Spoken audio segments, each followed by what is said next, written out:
People think abandoned towns are creepy because they're empty. That's not true. They're creepy because they aren't. I didn't believe that until last winter. I work contract jobs, overnight inspections, security audits, utility checks.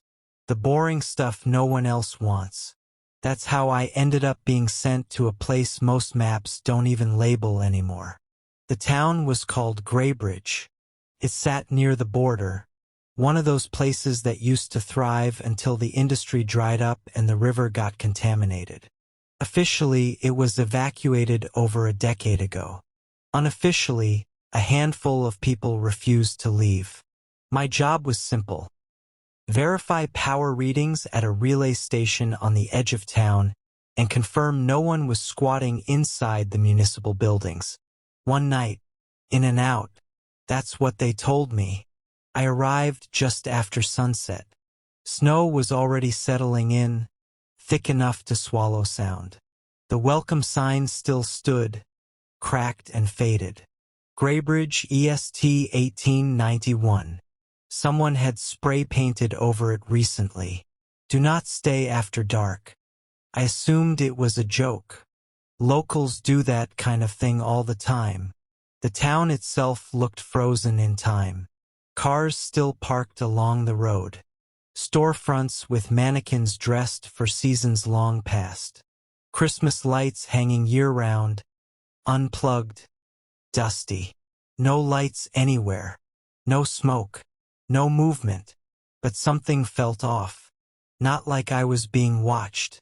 More like the town was aware I was there. I set up in the relay station around 8:40 p.m. Old building. Concrete walls. One desk, a radio, and a bank of cameras that still somehow worked. That's when I noticed something strange. Several cameras were already active, pointed toward the town center, and they were labeled with today's date, meaning someone had accessed them recently. I radioed dispatch. Static. No response. Cell service was weak but usable, so I texted my supervisor. On site. Cameras active. Confirm anyone else scheduled. No reply. Around 9:15, camera 4 picked up movement. A figure stepped into the streetlight near the old diner. I zoomed in. It was a man, mid-40s maybe, wearing a heavy coat, hands at his sides. He just stood there, staring directly at the camera. Not moving, not blinking. After a full minute, he slowly raised his arm and pointed, not at the camera. At me. I felt my stomach drop. I checked the other feeds. More people were appearing. Outside the post office. Near the school. At the intersection by the church. All standing still. All facing the relay station. That's when the radio crackled. Good. You made it. I nearly jumped out of my chair. The voice was calm. Male. Familiar in a way I couldn't place. Dispatch? I asked. A pause. Then, no. You know that. My phone vibrated. Unknown number. They see you now. I stood up, heart pounding, and locked the door. The voice came back on the radio, softer this time. We don't get visitors anymore. Not since they closed us. Who is this? I asked. Another pause. Longer. Then the voice said my name. Not my last name. My first. The way someone close to you would say it. I backed away from the desk. On camera 4, the man outside the diner smiled. His mouth stretched too wide. Behind him, others began to move, slowly, stiffly, like they weren't used to walking anymore. All toward the relay station. I grabbed my keys and headed for the back exit. That's when the lights went out. Every monitor went black. The radio whispered, "Don't leave yet." Emergency power kicked in a second later. One camera feed returned. The town center. Empty. No people. No movement.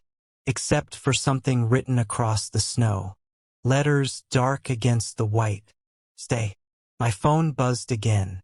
Unknown number. You used to live here. I didn't. I was sure of that. But then memories started surfacing. A playground. A river. A house with green shutters. Things I couldn't explain. The radio crackled once more. You were young when you left, the voice said. Your parents didn't tell you everything. The back door slammed. I spun around. Footsteps echoed outside. Slow. Deliberate. A knock came from the door. Gentle. Almost polite. Come on, the voice said, now right outside. You came back for a reason. I looked at the cameras. They were back on. Every screen showed the same thing. The inside of the relay station. From impossible angles. And in each one I saw myself. Standing there, frozen, eyes wide. Except one feed. On that one I wasn't alone. Someone stood behind me, smiling. The knocking stopped. Silence. Then the radio said, "Too late." The emergency lights flickered. And suddenly, I was standing outside, in the street, snow crunching under my boots. The relay station behind me, dark and abandoned. No tire tracks, no footprints, no sign I'd ever been there. The town was alive now. Lights on, windows glowing, people walking, talking, laughing. A normal town. Someone passed me and said, "Welcome home." I don't remember leaving Graybridge.